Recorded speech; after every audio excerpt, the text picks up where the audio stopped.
Hello, hi, welcome to all in my class. This is Archana Economica.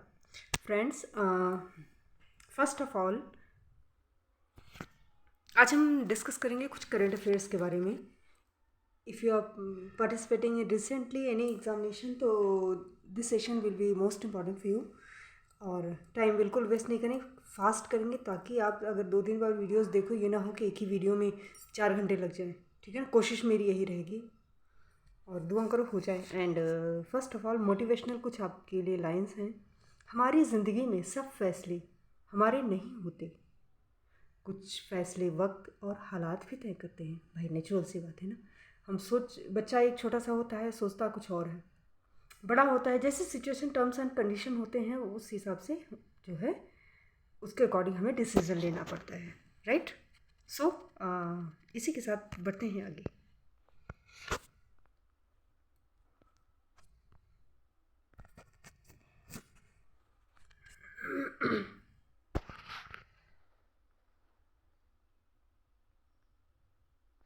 ये देखिए हमारी कुछ चीज़ें हैं जो हम संविधान के बारे में थोड़ा सा हमें जान लेना ज़रूरी था, इसलिए मैंने आपके लिए लाई हूँ मैं. जैसे देखो हमारे संविधान में कुछ चीज़ों को अलग कंट्रीज से लिए गई हैं, चीज़ें अडॉप्ट की गई हैं ना, जो हमारे संविधान के अंदर डाली गई हैं. तो बार बार कंफ्यूज होते रहते हैं हम, तो इसका थोड़ा सा आप क्विक रिवीजन कर लो फिर आगे बढ़ते हैं. राइट. चलो, क्या लिया गया है 1935 के कानून से. 1935 के कानून से क्या लिया गया है? साल 1935 के भारत सरकार का कानून एक बहुत बड़ी व्यवस्था लाने का कानून बन जाता है, जिसमें भारतीयों को शासन प्रक्रिया उसमें शामिल करने का प्रयास किया गया है. इसका मतलब यही कि अंग्रेज भारतीय आज़ादी से मांग दूर किया जाए, और इसलिए भारतीय संविधान में गणराज्य व्यवस्था, ऑफिस, न्याय, लोक सेवा आयोग, आपातकालीन प्रावधान और प्रशासनिक विवरण, ये सारी चीज़ें इसमें शामिल की गई हैं. चलिए आगे बढ़ जाते हैं. ब्रिटेन से हमारे यहाँ क्या लिया गया बेटा? भारतीय संविधान में द्विसदनीय संसदीय शासन व्यवस्था ब्रिटेन से लिया गया है. द्विसदनीय, ये याद कर लेना, द्विसदनीय शासन व्यवस्था ब्रिटेन से लिया गया है. ठीक है ना. इसी के तहत भारत में प्रधानमंत्री, लोकसभा का शक्तिशाली होना और कैबिनेट व्यवस्था, लोकसभा का स्पीकर, इसी संविधान से अपनाए गए देश के प्रमुख रूप से जिस तरह की भूमिका ब्रिटेन की महारानी की है वही भूमिका राष्ट्रपति की है, जो हर देश का हर तरह से प्रतिनिधित्व करता है और देश के सभी काम उन्हीं से होते हैं, उन्हीं के नाम पर. इसके अलावा एकल नागरिकता कानून, शासन और कुछ प्रावधान भी अंग्रेजी संविधान से लिए गए हैं. चलिए, आयरलैंड से क्या लिया गया है इसको जरा हम देख लेते हैं. आयरलैंड और अमेरिका. ठीक. आयरलैंड से निर्देशक तत्व लिए गए हैं, सबको मालूम है, जिन्हें खुद आयरलैंड ने स्पेस से लिया था. ठीक है ना. और राष्ट्रपति द्वारा राज्यसभा के सदस्यों का नामांकन जो होता है ना, राज्यसभा के सदस्य को जो नामांकन करते हैं, राष्ट्रपति के चुनाव की प्रक्रिया भी आयरलैंड के संविधान से ली गई. इसके अलावा भारतीय संविधान में अमेरिका संविधान से लिखित संविधान, जो हमारा लिखित संविधान है वो अमेरिका से लिया गया है. राष्ट्रपति पर महाभियोग की प्रक्रिया, राज्यों की व्यवस्था, राष्ट्रपति उपराष्ट्रपति के कार्य, सुप्रीम कोर्ट की व्यवस्था, सुप्रीम कोर्ट, हाई कोर्ट के न्यायाधीशों के हटाने की प्रक्रिया, अधिकार, ठीक, मूल अधिकार जो हमारे होते हैं अमेरिका से ही हैं. और से अधिकार, आज से अमेरिका, कनेक्ट कर लेना. न्यायिक स्वतंत्रता, संविधान के प्रस्तावना, न्यायिक समीक्षा शामिल किए जाते हैं. सारी चीज़ें याद कर लेना क्योंकि पूछी जाती हैं. एक छोटा सा उठा के दे देगा, बोलेगा कहाँ से लिया गया है. ठीक है ना. और फिर साउथ अफ्रीका, कनाडा और फ्रांस से क्या लिया गया है? इसमें आपका आता है, भारत ने दक्षिण अफ्रीका से संविधान संशोधन की प्रक्रिया, संविधान में संशोधन जो होता है ना बेटा, वो प्रक्रिया हमारा साउथ अफ्रीका से लिया गया है, ठीक है ना।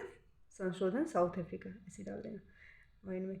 एंड राज्यसभा के सदस्यों के चुनाव की प्रक्रिया अपनाई है। वहीं कनाडा के संविधान से शक्तिशाली केंद्र वाले राज्यों की संघीय व्यवस्था, केंद्र द्वारा राज्यों में राज्यपालों की नियुक्ति लिए गए हैं।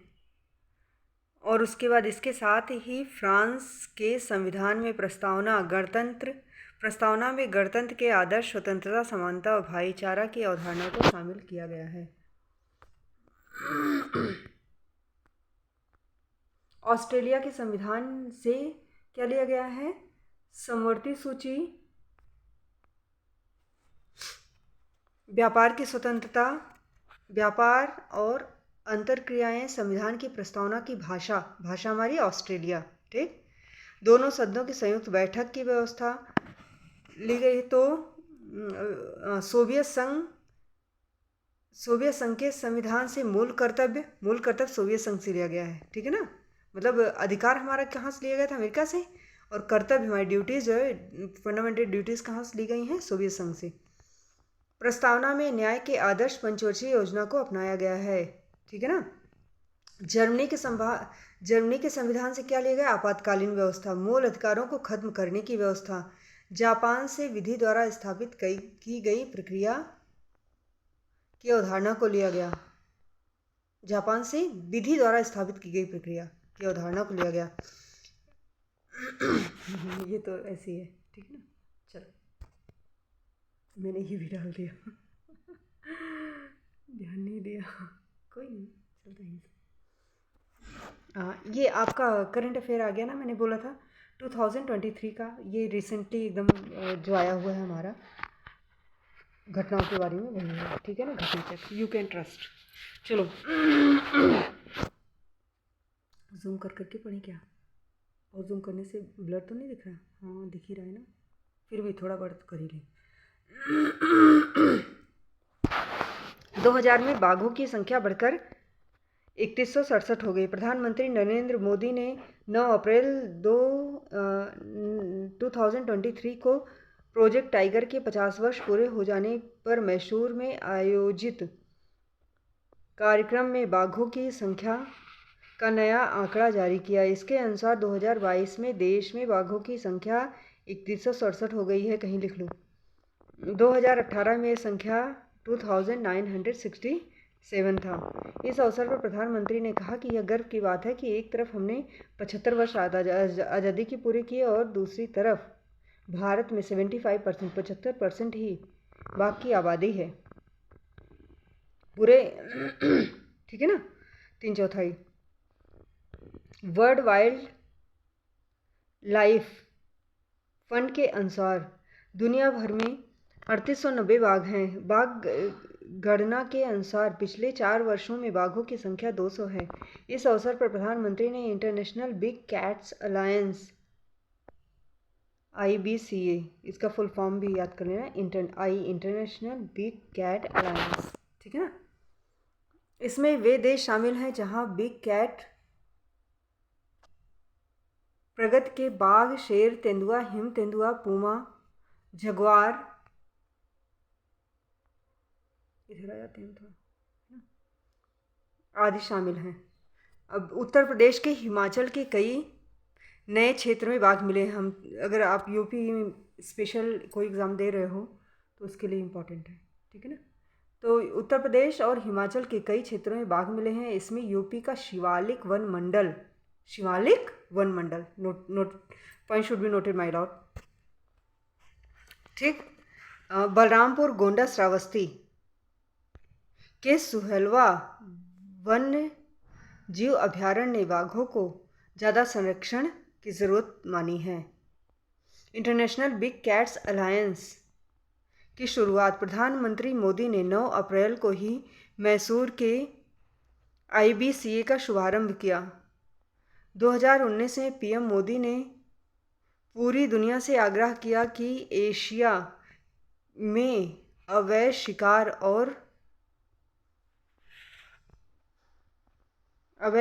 और से जुड़े अवैध कारोबार को रोकने के लिए आपसी सहयोग बढ़ाएं।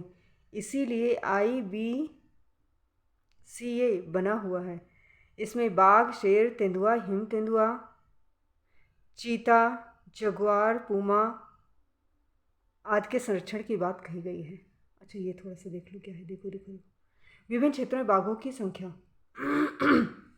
शिवालिक पर्वतमाला, गंगा के मैदान में। बेटा ये थोड़ा सा ब्लर हो रहा है। अच्छा 804 है। हाँ, इतना छोटा करूँ मैं क्या? शब्द थोड़ा सा हो जाता है, पता है कैसे होता है, समझ नहीं आता। चलो, शिवालिक पर्वतमाला के गंगा के मैदान 804 बोलती भी जा रही हूँ मैं। मध्य भारत के ऊंचे क्षेत्र और पूर्वी घाट में 1161, पश्चिम घाट में 824, सुंदरवन में 100 और उत्तर पूर्वी पर्वतमाला ब्रह्मपुत्र के मैदान 194। क्लियर? चले आगे। जैसे भी करके, अगर छोटा करके दिख रहा है छोटा करके पढ़ लेना, अगर जूम करके दिख रहा है जूम करके, जैसे आपको समझ में आएगा। ठीक है ना? मैं तो थोड़ा इसलिए कर रही थी आपको दिखे, वो वाला थोड़ा ब्लर था, ये तो ठीक है थोड़ा, है ना? 2022 में बाघों की संख्या बढ़कर अच्छा सेम थिंक सेम। ओहो दिन ओके, ठीक है। प्रधानमंत्री 9 अप्रैल वही 2023 को प्रोजेक्ट 50 वर्ष पूरे में वही खुशियाँ मनाई। उन्होंने बताया कि हमारा आज़ादी का जो है 3167 बाघों की संख्या होगी। 2018 में यह 2967 था। इस अवसर पर वही कहा कि एक 75 ईयर हमारा आज़ादी का पूरा हुआ, दूसरा हमारा 75% बाघों की संख्या है। वर्ल्ड वाइल्ड फंड के अनुसार 39 बाघ है। बाघ की गणना की रिपोर्ट 4 वर्षों में की जाती है। Point should be noted my Lord. ठीक है, संख्या 200 बढ़ गई है पिछले 4 वर्षों में। 200 जो है इनकी संख्या बढ़ गई है। इंटरनेशनल बिग कैट अलायंस की शुरुआत की गई, जिसमें कैट्स, जगुआर, चीता पाए गए। इनका संरक्षण करेगा ये IBCA। अमृतकाल टाइगर विजन उसमें दिख नहीं रहा था, है ना? ये देखो, अमृतकाल टाइगर विजन एक पुस्तक है जिसका प्रधानमंत्री जी ने विमोचन किया। 25 वर्ष बाघ संरक्षण के में अगले 25 वर्ष में बाघ संरक्षण के लक्ष्य रखे गए। ये तो हो चुका, आगे चलते हैं। उन्होंने कहा कि भारत एक ऐसा देश है जहां एशियाई शेर मिलते हैं। उनकी संख्या 2015 में 525 से बढ़कर 2020 में 675 हो चुकी है। 4 साल में तेंदुओं की संख्या 60% बढ़ी है। 1973 में देश में सिर्फ 9 टाइगर रिजर्व थे, आज इनकी संख्या 54 हो गई। भारत में सबसे ज़्यादा बाघ मध्य प्रदेश, कर्नाटक और उत्तराखंड में है। ध्यान रखना, MP, कर्नाटक, उत्तराखंड। MP में जो है 526, कर्नाटका में 524, उत्तराखंड में 442। ठीक है ना? आगे चलते हैं। तो 60% तक बाघ बढ़ गए। तो चलो आगे। 1973 में केवल 9 टाइगर रिजर्व थे, अब इनकी संख्या 54 हो गई है। बाघ की सबसे ज़्यादा संख्या वही ये हम पढ़ ही चुके हैं। ठीक है ना? कि MP, कर्नाटका और उत्तराखंड में है। तीनों भागों में 50% बाघ इन्हीं राज्यों में हैं। फिर वर्तमान में देश में कुल 54 टाइगर रिजर्व हैं, ये याद रख लेना। कितने टाइगर रिजर्व हैं? 54 देश में। ठीक है ना? जिसके अंतर्गत 75,000 वर्ग किलोमीटर जंगल है। अच्छा, बाघों की बढ़ती आबादी, ये थोड़ा डेटाज हैं। 2006 में 1411, 2010 में 1706, 2014 में 2226, 2018 में 2967, 22 में 3167 हो गया है।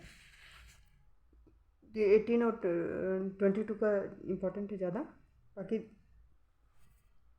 अब देख लीजिएगा। और ये हो ही गया हमारा। हाँ, ये हमारा हो गया कि 75,000 वर्ग किलोमीटर जंगल कुल भूभाग का 2.4% आता है। बाघ की गणना के अनुसार 3080 बाघों की तस्वीरें ली गई हैं। 2018 में गणना 26,097 बाघ कैमरा ट्रैप में दर्ज किए गए हैं। बाघों की विशिष्ट पहचान उनके कोट यानी पैटर्न जो धारियाँ होती हैं ना, उससे क्या आती है, और विशेष सॉफ्टवेयर का प्रयोग किया गया। इन्हीं के आधार पर बाघों की कुल आबादी 3167 होने का आकलन किया गया। ठीक है ना।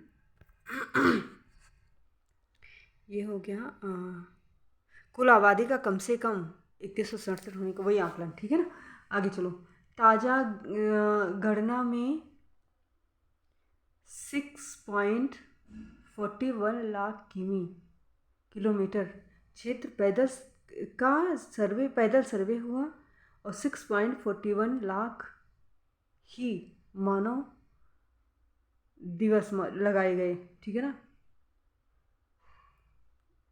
इन सभी आंकड़ों के अनुसार इसे दुनिया का सबसे बड़ा वन्यजीव सर्वे कहा गया। ठीक है ना। और 2018 में 646 के मुकाबले शिवालिक पर्वतमाला गंगा के मैदानों में 2022 में बाघों की संख्या 804 हो गई है। ठीक है ना। आगे चलें। उत्तर प्रदेश हिमाचल के कई नए क्षेत्र में बाघ मिले। इसमें यूपी का शिवालिक मंडल अहम है। बलरामपुर, गोंडा, श्रावस्ती, सुहेलवा वन्यजीव अभयारण्य, ये थोड़ा याद रख लेना। बलरामपुर, गोंडा, श्रावस्ती, सुहेलवा। ठीक है ना। इसमें ज़्यादा संख्या पाई थे। इंटरनेशनल बिग कैट्स अलायंस की शुरुआत की गई, और ये इनके हैं कि शिवालिक पर्वतमाला गंगा के मैदान में 804, मध्य भारत ऊंचे क्षेत्र पूर्वी घाट में 1161, पश्चिमी घाट में 824, सुंदरवन में 100, उत्तर पूर्वी पर्वतमाला व ब्रह्मपुत्र के मैदान 194। फिर हमारे इंटरनेशनल बिग कैट वही शुरुआत की गई। इसमें प्रधानमंत्री मोदी ने 9 अप्रैल को ही मैसूर के IBCA का शुभारंभ किया गया। जुलाई 2019 में पीएम मोदी ने पूरी दुनिया से आग्रह किया कि एशिया में अवैध शिकार, वन्यजीव से जुड़े अवैध कारोबार रोकने के लिए आपसी सहयोग बढ़ाएं। इसी के तहत IBCA बनाया गया है, और इसमें बाघ, शेर, तेंदुआ, हिम तेंदुआ, चीता, जगुआर, पूमा का संरक्षण होगा। इनमें से पहले 5 बिडाल वंशी भारत में है, तो जगुआर व पूमा दक्षिणी व उत्तरी अमेरिका में मिलते हैं। IBCA में वैज्ञानिक तौर तरीकों में इनका संरक्षण होगा। सभी संबंधित देशों को तकनीकी मदद मिलेगा। बाकी हो चुका है, आगे चलो।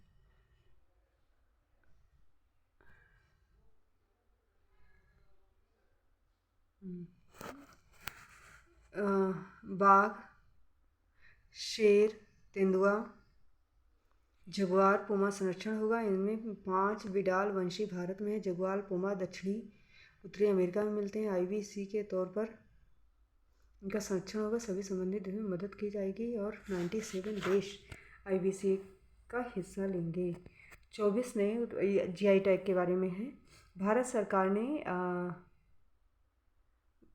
GI टैग, ठीक है ना, गवर्नमेंट ऑफ इंडिया ने GI टैग विभिन्न राज्यों को 33 नए उत्पादों को भौगोलिक GI टैग 31 मार्च 2023 को प्रदान किया, जो 2022-23 में उच्चतम GI पंजीकरण रिकॉर्ड है। जैसे बिहार में 1, यूपी के एग्ज़ाम में अगर आप बैठ रहे हो तो यूपी का 10, ठीक है ना, बिहार का 1। आगे चलो, यहाँ यही चीज़ देख ले। हाँ, ये थोड़ा माइंड में रख लेना। बिहार में 1, यूपी में 10, MP में 1, छत्तीसगढ़ 1, तमिलनाडु 11, लद्दाख 1, जम्मू कश्मीर 8। यानी एक सब ऐसे याद करो ना। मिनिमम कौन सा है? बिहार, लद्दाख, छत्तीसगढ़, MP। बिहार, MP, छत्तीसगढ़, लद्दाख। इसमें एक एक हुए, ठीक। बिहार, मध्य प्रदेश, छत्तीसगढ़, ठीक, और लद्दाख, इसमें एक एक हुए हैं, GI टैग मिला है। और हमारा तमिलनाडु को 11 मिला है, यूपी को 10 मिला है, और आपके JNK जम्मू कश्मीर के 8 मिले हैं। सबसे ज़्यादा तमिलनाडु के हैं, और उत्तर प्रदेश के 10 मिले हैं, ठीक है ना। तो सही है यार, अच्छी बात है ना। यूपी के 10 है, ठीक है, सेकेंड नंबर पे है। हाँ सही है, दैट्स गुड। चलो, वर्तमान में भारत में GI टैग प्राप्त उत्पादों की कुल संख्या बढ़कर 465 हो गई है। जीआई टैग उद्योग संवर्धन आंतरिक व्यापार विभाग, वाणिज्य और उद्योग मंत्रालय के तहत भौगोलिक संकेत रजिस्ट्री द्वारा किए जाते हैं। जीआई टैग 1999 भौगोलिक संकेतक पंजीकरण संरक्षण के तहत किए जाते हैं।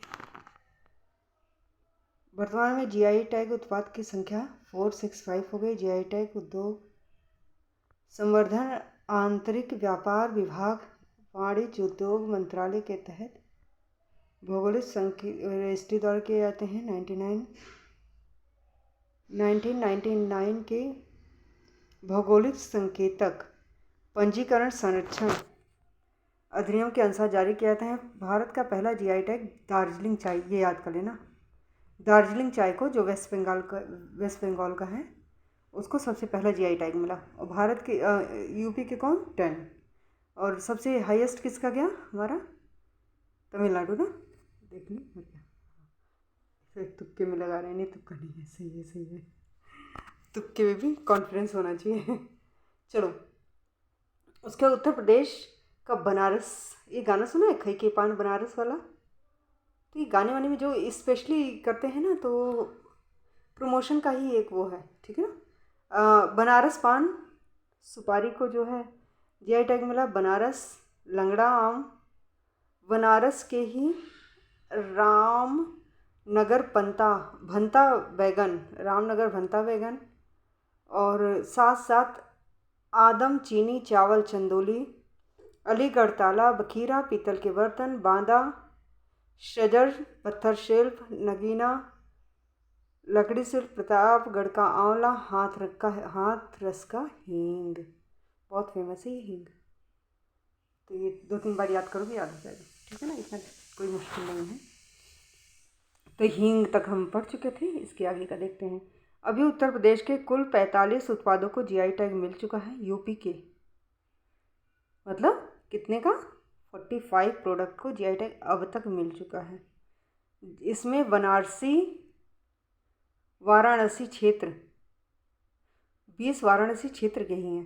तमिलनाडु मड़प्पराई, मुरुक्कू, कमंद, पनीर, थ्रेचाई, अंगूर, मार्तंडम, शहद, तमिलनाडु ऊटी वर्की सहित 11 उत्पादों को जीआई टैग मिला है। जम्मू कश्मीर में रामवन सुलाई शहद, रामवन अनारदाना, बसोहली पेंटिंग, याद कर लेना। जम्मू कश्मीर के 8 उत्पादों को जीआई टैग मिला। फिर बिहार का मरचा चावल, जिसको मिर्च चावल बोलते हैं, ये ब्लैक पेपर जो होता है ना, मिर्च के उससे इसका शेप वगैरह साइज वगैरह सब कनेक्ट होता है, इसलिए बोलते हैं इसको मरचा चावल। मध्य प्रदेश के रीवा सुंदरजा आम, छत्तीसगढ़ के नगरी दुबराज चावल, लद्दाख के शिंग स्कोस जीआई टैग मिल चुका है। ठीक, अब यहाँ थोड़ा सा देख लो बेटा, ये आपके हैं बनारस, ये मरचा चावल कृषि बिहार, बनारस पान का पत्ता कृषि, बनारस आम कृषि, रामनगर भंटा बैगन कृषि, आदम चीनी चावल कृषि, अलीगढ़ ताला हस्तशिल्प उत्तर प्रदेश, बखीरा पीतल बर्तन हस्तशिल्प, बांदा शजल पत्थर शिल्प हस्तशिल्प, नगीना ककड़ी शिल्प हस्तशिल्प, और आपका आंवला कृषि, कौन सा आंवला पाता नत कोई है पता नहीं। चलो आगे चलो, ओह माय गॉड, अच्छा ये हो गया प्रतापगढ़ आंवला, सॉरी वो दिखा नहीं था। हाँ प्रतापगढ़ का आंवला लास्ट में हमने पढ़ा भी तो था, दिमाग खराब रखा है ऐसे तुक्के मारा है। प्रतापगढ़ आंवला कृषि, हाथरस हींग, ये जो खाद्य सामग्री है हमारा। रीवा सुंदरजा आम कृषि मध्य प्रदेश, ये यूपी के, तो याद कर लेना अगर यूपी के एग्ज़ाम बैठ रहे हो, और वैसे तो इंडियन नेशनल लेवल बैठ रहे हो, सारे याद कर लो। रीवा सुंदरजा आम कृषि, लद्दाख शिंग स्कोस लकड़ी पर नक्काशी, हस्तशिल्प, लद्दाख यूनियन टेरिटरी, और हमारा नगरी दुबराज चावल कृषि छत्तीसगढ़। चलो ये हमारा हो गया।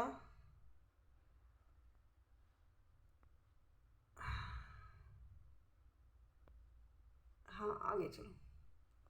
जम्मू कश्मीर में बसोली पेंटिंग, हस्तशिल्प, बसोली, पश्मीना ऊन, पश्मीना शाल, पश्मीना ऊन, पश्मीना बकरी, सभी इम्पोर्टेंट है। कपड़ा, रजौरी, चिकरी, वुड क्राफ्ट, हस्तशिल्प, भद्रबाहु, राजमाश कृषि, मुश्क, बुदजी चावल कृषि जम्मू कश्मीर। उधमपुर, कलादी डेयरी उत्पाद खाद्य सामग्री, रामबन सुलाई शहर कृषि, रामबन अनारदाना, ये जो है हमारा कृषि। ठीक है, जम्मू कश्मीर से कनेक्टेड है। मिर्चा चावल आपको पता ही चल गया है, ठीक है ना। मिर्चा चावल, इसके बारे में थोड़ा सा पढ़ लो। मानो ये मैंने बताया था ना, काली मिर्च के समान होता है। मिर्चा चावल इसलिए कहा जाता है। और इसका जो है चूरा बनाने में भी बहुत अच्छा होता है, अपनी सुगंध के लिए फेमस होता है। पकने के बाद ये पॉपकॉर्न जैसे सुगंध देता है, भुरभुरा, बिना चिपचिपा और मीठा और आसानी से पचने वाला होता है। सुंदरजा आम मध्य प्रदेश के रीवा जिले के गोविंदगढ़ के कस्बे में बहुतायत पाया जाता है। यह फलों के राजा आम की एक खास प्रजाति है। नागरी दुबराज धमतरी छत्तीसगढ़ में चावल की एक विशेष पारंपरिक किस्म है। यह एक सुगंधित मध्यम पतले अनाज चावल की किस्म है। यह सफ़ेद चावल होता है और ऊंचाई में लगभग 135-140 सेंटीमीटर होता है। Laser interferometer gravitation wave observatory India लिगो India की स्थापना को मंजूरी। केंद्र सरकार ने interferometer gravitational wave observatory India लिगो India की स्थापना के प्रस्ताव को मंजूरी दे दी। केंद्रीय कैबिनेट की बैठक में 6 अप्रैल 2023 को 26 करोड़ रुपए की लागत से लिगो इंडिया के स्थापना किए जाने पर अंतिम निर्णय लिया गया। परमाणु ऊर्जा विभाग ने इसके बारे में जारी एक बयान में कहा, ब्रह्मांड की बेहतर समझ और न्यूट्रॉन, सितारों की ब्लैक होल्स जैसी खगोलीय अवधारणा के अध्ययन के लिए गुरुत्वाकर्षी तरंगों की महत्वपूर्ण भूमिका हो सकती है। इन तरंगों को तलाशने और उनके स्रोत का पता लगाने के लिए कम से कम 3 वेधशालाओं की आवश्यकता होती है। 2 वेधशालाएं पहले अमेरिका में स्थापित हैं। तीसरी वेधशाला भारत में बनाने के लिए पीएम नरेंद्र मोदी की उपस्थिति में 2016 में अमेरिका के साथ समझौता पर हस्ताक्षर किया गया। लिगो इंडिया का संचालन परमाणु विभाग करेगा। ठीक, ये हमारा हो गया। इसके निर्माण संचालन में इस विभाग द्वारा 3 संस्थाएं, यूजीसी स्वायत्त बॉडी की हिस्सेदारी होगी। प्राइवेट सेक्टर्स को भी इसके अंदर इन्वॉल्व किया जाएगा। अब देखो कैसे। परियोजना में महाराष्ट्र हिंगोली जिले में 174 हेक्टेयर जमीन अधिकृत की जा चुकी है।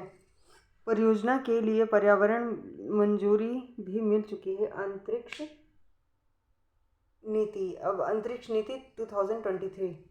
मैं फास्ट जानबूझ के पढ़ रही हूँ बेटा, क्योंकि चीज़ें ज़्यादा हैं और टाइम कम लगाने की कोशिश है, ताकि वीडियो 2-3 बार जल्दी देख सकूँ, ठीक है ना, इसलिए प्लीज़ डोंट माइंड।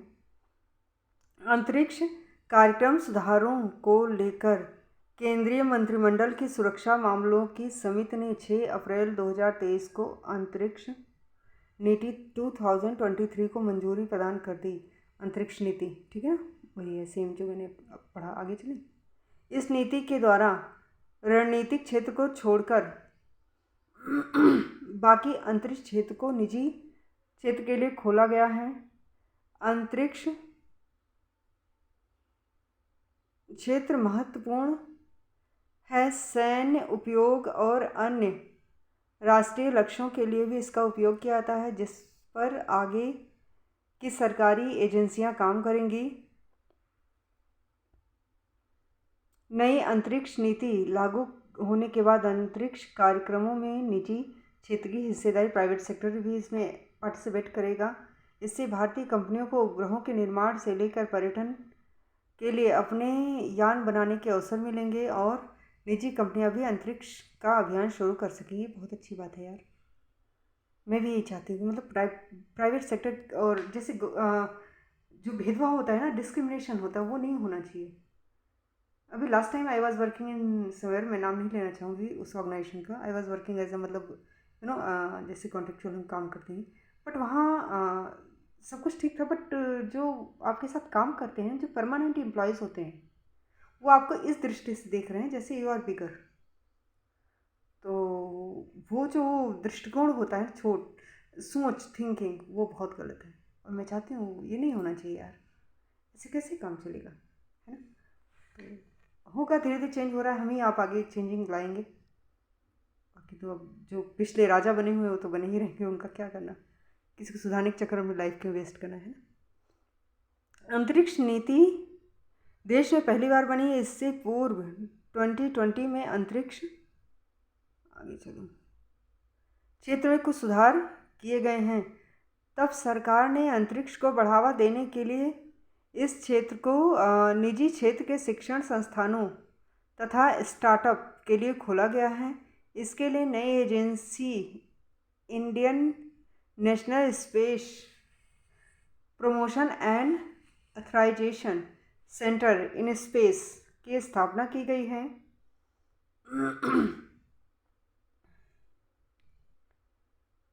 और जिसके परिणाम अच्छे रहे हैं। अभी तक अंतरिक्ष से जुड़े 200 से अधिक स्टार्टअप और अन्य उद्यम पंजीकृत हो चुके हैं। अभी इसरो का अधिकांश समय व्यापारिक महत्व के उपग्रह तैयार करने, उन्हें लॉन्च करने में बीतता है। भाई नेचुरल सी बात है। अब जब इस नीति में प्राइवेट सेक्टर भी पार्टिसिपेट करेगा तो इससे होगा क्या, नई नीति में निजी एजेंसियां काम करने लगेंगी।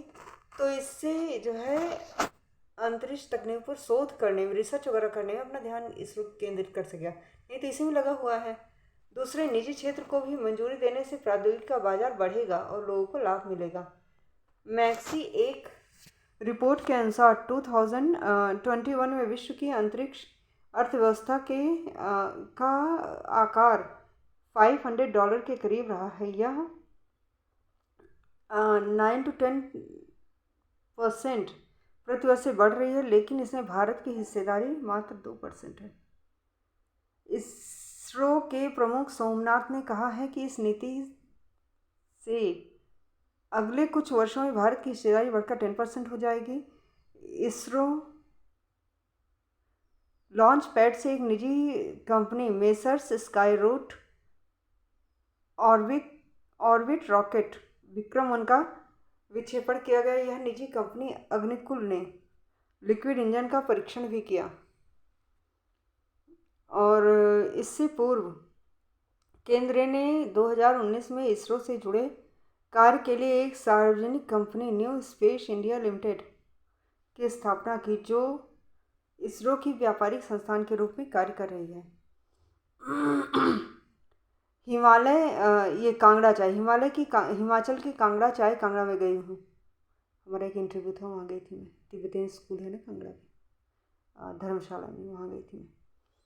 हिमाचल की कांगड़ा चाय को यूरोपीय आयोग का संरक्षित भौगोलिक संकेतक, यूरोपीय आयोग इसी ने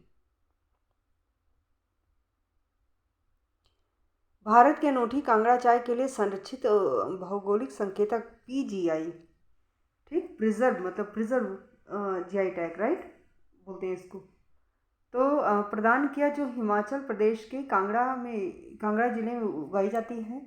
यूरोपीय आयोग इसी ने 22 मार्च 2022 को PGI टैग देने की अधिसूचना जारी की, जिसमें 11 अप्रैल 2023 से लागू हो गया। कांगड़ा चाय के लिए PGI का अनुदान ऐसे समय में आया जब यूरोपीय आयोग इसी बासमती चावल को समान दर्जा देने से पीछे हट रहा था। ये हो गया कांगड़ा चाय। भारत के हिमाचल प्रदेश के कांगड़ा जिले के एक का एक चाय है और 19वीं शताब्दी के मध्य कांगड़ा घाटी में काली चाय तथा हरी चाय green tea and black T का प्रोडक्शन किया जा रहा है। कांगड़ा चाय 2025 sorry it was by mistake यार। कांगड़ा चाय को 2005 में भौगोलिक संकेतक जीआई टैग का दर्जा दिया गया था। ठीक, अभी पीजीआई दिया गया है। ये कंपेयर कर लेना, नहीं तो गलत करके आ जाओ, जीआई पूछे और कुछ और लगा दो। तो एक भौगोलिक संकेत जीआई टैग उन उत्पादों पर उपयोग किया जाने वाला संकेतक है जो विशिष्ट भौगोलिक उत्पत्ति जिनकी एक विशिष्ट भौगोलिक उत्पत्ति होती है और उस मूल के कारण उनकी गुणवत्ता या प्रतिष्ठा उनकी होती है। ठीक है ना। दार्जिलिंग चाय भौगोलिक संकेत टैग प्राप्त करने वाला पहला भारतीय उत्पाद है। ठीक, 2004 में इस मशहूर बेवरेज को पहचान मिली। यूरोपीय आयोग इसी यूरोपीय परिषद के साथ मिलकर यूरोपीय संघ की कार्यकारिणी का हिस्सा है। आगे चलते हैं। भारत दुनिया का दूसरा सबसे बड़ा सौर उत्पादक।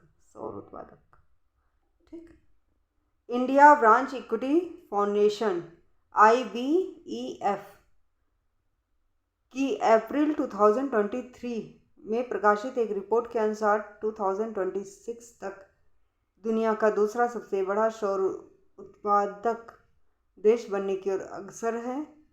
रिपोर्ट में कहा गया है कि भारत की सौर निर्माण क्षमता 10 GW जो है से बढ़कर 2030 तक 50 GW होने की संभावना है। क्षमता में इस वृद्धि से लगभग 3 लाख प्रत्यक्ष रोजगार और 9 लाख अप्रत्यक्ष रोजगार सृजित होने की संभावना है। हो गया बेटा। स्क्रॉल कर रहे हैं, कहीं और भी तो नहीं है, कुछ रह गया हो। चलो, so dear all, it was about current affair. अभी आगे भी मैं करूँगी, ठीक है ना। बस सपोर्ट करो यार, लाइक सब्सक्राइब एंड शेयर कर दिया करो। इसमें कोई नुकसान नहीं होगा आपका, वैसे फ्री ऑफ कॉस्ट सारी चीज़ें मिलेंगी। चलो बेटा, फिर तब तक के लिए बाय बाय, सी यू, मिलते हैं नेक्स्ट वीडियो में। Love you all.